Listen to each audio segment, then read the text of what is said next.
للہ وکفا وسلام علی عبادہ الذین اصطفیٰ اما بعد فاعوذ باللہ من الشیطان الرجیم بسم اللہ الرحمن الرحیم۔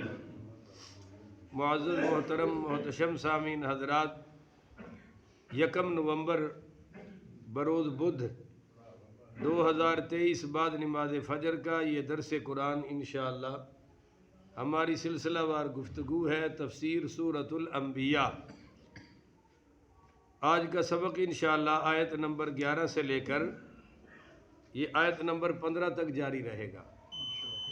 اللہ تعالیٰ سے دعا ہے اللہ تعالیٰ شرح صدر کے ساتھ حق سچ بیان کرنے کی توفیق عطا فرمائے۔ سب مل کے کہو نا آمین۔ اور اللہ تعالیٰ ہمیں عمل والی باتوں پر عمل پیرا ہو کر زندگی گزارنے کی توفیق عطا فرمائے۔ کل میں نے عرض کیا تھا کہ اللہ تبارک و تعالیٰ نے فرمایا لَقَدْ أَنزَلْنَا إِلَيْكُمْ كِتَابًا فِيهِ ذِكْرُكُمْ، کہ بے شک ہم نے اتاری تمہاری طرف ایک کتاب فِيهِ ذِكْرُكُمْ، جس میں تمہارے لیے نصیحت ہے۔ تو افلا تعقلون، کیا تم اتنا بھی نہیں سمجھتے؟ کیا تم عقل نہیں رکھتے؟ تو آگے عقل دلانے کے لیے، ہوش دلانے کے لیے قصہ بیان کیا جا رہا ہے، چھوٹا سا پر ہے بڑا کمال کا۔ مشرکین مکہ یہ کہتے تھے کہ ہم جب کلمہ نہیں پڑھ رہے تو آپ ہم پر عذاب لے آئیں۔ تو اللہ تعالیٰ بتا رہا ہے کہ عذاب بھیجنا ہوتا تو میں رحمت للعالمین کیوں بھیجتا؟ وَمَا كَانَ اللَّهُ لِيُعَذِّبَهُمْ وَأَنْتَ فِيهِمْ، اللہ عذاب کیسے بھیج سکتا ہے کہ کیونکہ درمیان میں آپ موجود ہیں۔ آپ کے ہوتے ہوئے ان پر اس طرح پچھلی قوموں کی طرح عذاب آ سکتا نہیں۔ اب اس کو نہ جانے وہ کیا سمجھ رہے تھے کہ کیوں نہیں عذاب آ رہا، جی آتا پھر کیوں نہیں؟ اللہ نے کہا چلو پھر تیار ہو جاؤ۔ تو بدر میں پھر عذاب آیا یا نہیں آیا؟ کیونکہ ادھر 313 تھے، ادھر 1000 تھے۔ صحابہ کہتے ہیں کہ اسی چھڑی کی تھی یہ دی توڑ لے گئی، کیوں کہ فرشتے آئے ہوئے تھے۔ تو پھر ہر جنگ میں عذاب کا ہی سامنا کرنا پڑا ان کو۔ بہرحال یہاں بتایا جا رہا ہے کہ آیت نمبر 11 میں کہ وَكَمْ قَسَمْنَا مِنْ قَرْيَةٍ، کتنی بستیاں ہم نے برباد کر دی، قسمنا ملیا میٹ کر دی ہم نے، من قریۃ کتنی بستیاں یعنی بستیوں والے، کانت ظالمتن کیونکہ وہ ظالم تھی، کیونکہ وہ اور سب سے بڑا ظلم ہے اللہ کی نافرمانی کرنا، اللہ کے رسولوں کی نافرمانی کرنا، اور ہر گناہ بھی ظلم ہے۔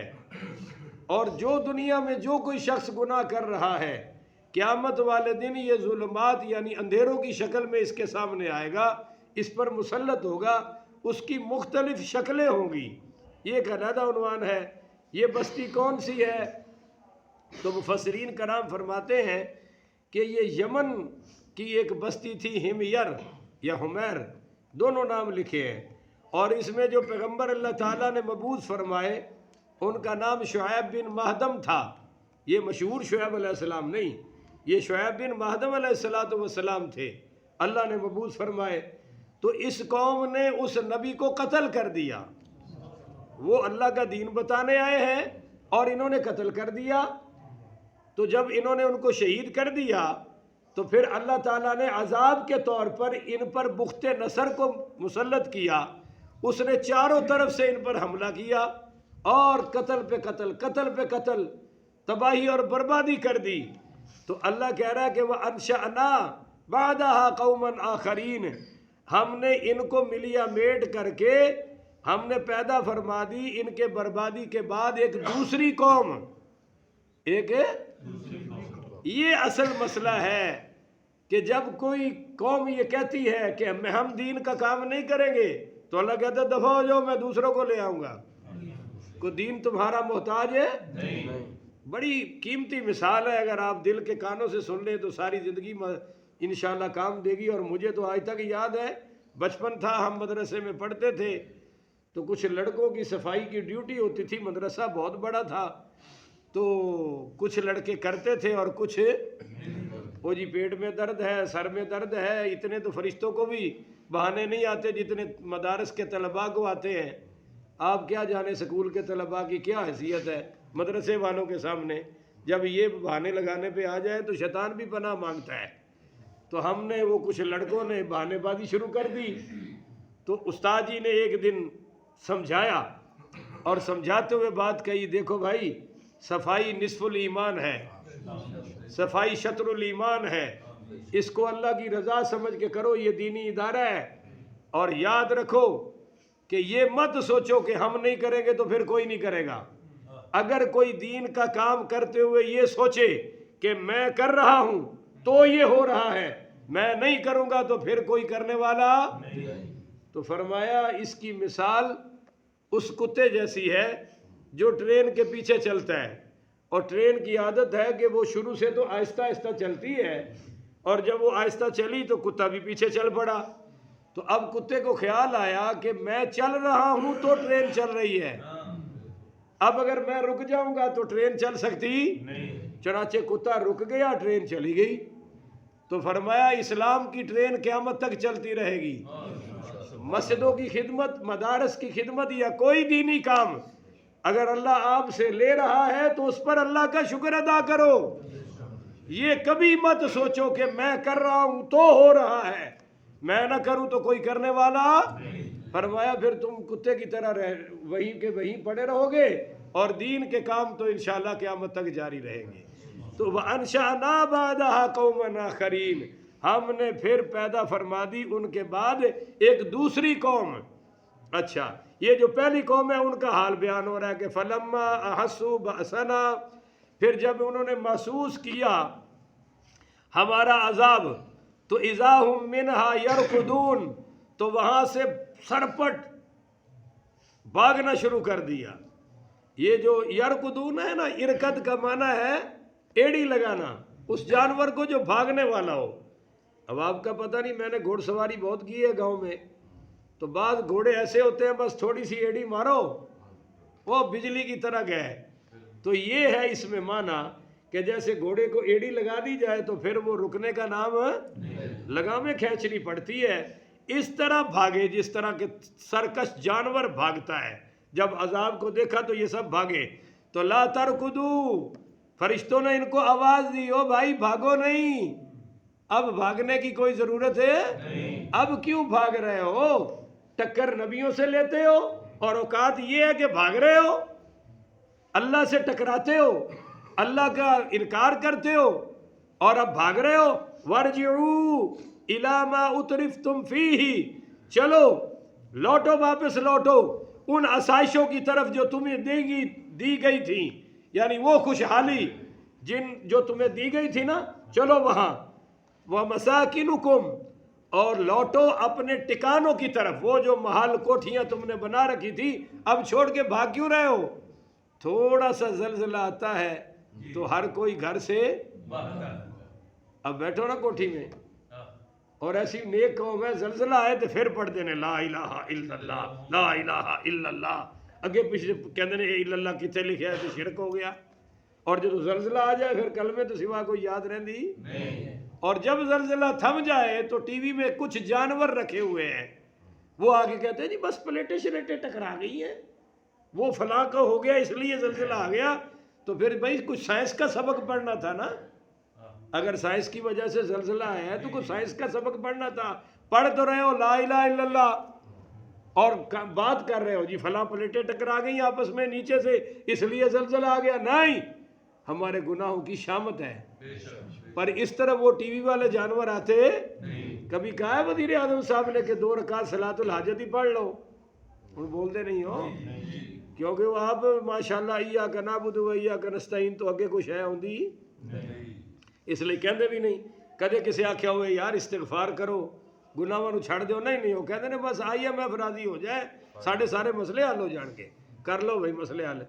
تو لا ترکدو وارجعوا الی ما اترفتم فیہ ومساکنکم، لوٹو اپنے ان اس طرف لوٹو جہاں اللہ نے تمہیں آسائشیں دے رکھی تھی وَمَسَاكِنُكُمْ اپنے محلات میں جاؤ لَعَلَّكُمْ تُسْأَلُونَ تاکہ تم سے باز پرس کی جائے، تم سے سوال کیا جائے کہ یہ عذاب کیوں آیا، جاؤ نا واپس اور بتاؤ ان کو تاکہ پوچھا جائے تم سے، یا یہ کہ تم سے سوال کیا جائے جو لوگ غریب ہیں وہ تم سے مانگیں گے، تم سے مدد مانگیں گے، تم ان کی مدد کر دینا۔ اور جب زلزلہ آ جائے تو پھر لوگ بڑے سخی ہو جاندے ہیں، نہیں سمجھتے ہو، پھر بہت سخی ہو جاندے ہیں۔ 2005 والا یاد ہے، اور ٹرکاں دے ٹرک سامان جا رہے سی، کل اس مسجد دی مولوی صاحب چندہ منگن آئے، میں کہا کتھوں منگن آئے ہو، کی منگن آئے ہو؟ کہنے لگے جی وہ فلسطین والے واسطے۔ میں کہا اتھے تے اقوام متحدہ دا سامان والا ٹرک نہیں پہنچ سکتا تے تہاڈا چندہ پہنچ جانا ہے، نہیں سمجھے ہو تسی؟ اقوام متحدہ کی امداد بھی وہاں پہنچ پا رہی، اسرائیل فل بدماشی پہ اڑا ہوا ہے۔ اور وہ جو آپ کہہ رہے ہیں کہ عرب ممالک نہیں لڑتے، عرب ممالک پہلے 2 بار جنگیں لڑ چکے ہیں، مگر اسرائیل غالب آ جاتا ہے، کیوں؟ پیچھے امریکہ بدماش کھڑا ہے، وہ امریکہ کی کالونی ہے، اس لیے عرب کوشش کر رہے ہیں کہ تیسری بار لڑنے کی ضرورت پیش نہ آئے، کیونکہ امریکہ اس کے پیچھے ہے اور بڑے بڑے سارے طاقت جو کفار ہیں وہ ان کے پیچھے۔ اب وہ تو کہہ رہے ہیں فلسطین والے کہ عرب والے میدان میں آئے، پر عرب والے پہلے 2 بار میدان میں آ چکے ہیں اور انجام دیکھ چکے ہیں، اب بھی وہی انجام ہونا ہے۔ ہاں اس وقت 1973 کی غالباً بات ہے، شاہ فیصل مرحوم نے جب پیٹرول بند کیا تو تب امریکہ نے صلح کروائی، مگر اس صلح میں بھی کوئی کسی کو کمپنسیٹ نہیں کیا گیا، کوئی کسی کا حق نہیں دیا گیا۔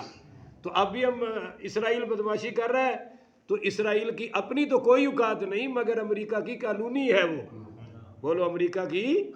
اگر امریکہ وہ کالونی نہ بناتا تو مسلمان پوری دنیا میں چھائے ہوتے، پوری دنیا میں سکہ مسلمانوں کا ہوتا۔ ان کو دبانے کے لیے دیکھو نا، ادھر افغانستان اٹھا 1995 میں اور آگے امریکہ، پھر 9/11 کے بعد تو 48 ملک آ گئے، پر طالبان نے بھی اللہ کی مدد سے سب کو ایسے بھگایا جیسے جانوروں کو بھگایا جاتا ہے۔ اب امریکہ سپر پاور رہا، امریکہ کو تو طالبان نے بھگایا ہوا ہے، ابھی پچھلے دن ہی تو بھگایا ہے۔ خیر یہ موضوع نہیں ہے، لعلکم تسألون، جاؤ تاکہ تم پر سوال کیا جائے۔ تو جب یہ واپس لوٹے تو وہاں تو کچھ تھا ہی نہیں، وہاں تو کچھ وہ مکان شکان سب ملیا میٹ ملبہ بنا ہوا تھا۔ تو قالوا یا ویلنا، کہنے لگے ہائے ہلاکت ہے ہمارے لیے، کہنے لگے وائے شومی قسمت، قالوا یا ویلنا، ہائے ہمارے لیے بربادی، انا کننا ظالمین، ہم ہی ظلم کرنے والے ہیں، بولو ہم ہی ظالم تھے، ہم ہی ظالم نکلے، یہ ہمارے ظلموں کا نتیجہ ہے۔ فما زالت تلک دعواہم، پس وہ یوں ہی شور و پکار کرتے رہے، حتی جعلناہم حصیداً، یہاں تک کہ ہم نے انہیں کٹے ہوئے کھیت، حصیداً، وہ جب فصل کاٹ لی جائے نا تو نیچے وہ ٹونڈ رہ جاندے نے، ٹونڈی کہندے ہو آج کل وہ منجی کٹی جا رہی ہے نا تو ٹونڈ رہ جاندے نے، اور کی مڈ، چلو مڈ اسی ٹونڈ کہنے ہیں، تسی مڈ کہندے ہو، مہربانی تہاڈی، وہ مڈ رہ جاندے نے تے زمیندار اج کل انہاں نوں تیلی لاڑ تو بعد یہ انہاں دی بڑی مہربانی ہے۔ حکومت بیچاری پٹ رہی ہے، میڈیا پٹ رہا ہے کہ کام نہ کرو، جتھے ویکھو اج کل دھوئیں تے دھواں چڑھیا ہے، تو یہ ہے حصیدن، وہ بس وہ رہ گئے تھوڑے بہت، ایتھے میرا مکان سی، ایتھے میرا مکان سی، ایتھے میری بیٹھک سی، اے گلاں رہ گئیاں، باقی کوئی شے بچی نہیں۔ اور اگلا سنو، خامدین، جب آگ بجھ جائے تو پیچھے کی بچدے نے؟ انگارے، پیچھے کی بچدے نے جی، اور جب انگارے بھی بجھ جان تو پھر سوا، راکھ، وہ راکھ کو کہتے ہیں خامدین۔ اللہ کہتا ہے اسی کٹے ہوئے کھیتاں وانگو کر چھڑیا، اور خامدین انج پھر کر چھڑیا جویں کہ آگ بجھ کر، انگارہ بجھ کر راکھ بنتی ہے، ہم نے ان کا سب کچھ راکھ بنا دیا۔ اللہ تعالی ہمیں اس انجام سے محفوظ فرمائے، اور اللہ تعالی ہمیں قرآن و حدیث پر عمل کرتے ہوئے زندگی گزارنے کی توفیق عطا فرمائے۔ آخر ودعوانا ان الحمدللہ رب العالمین۔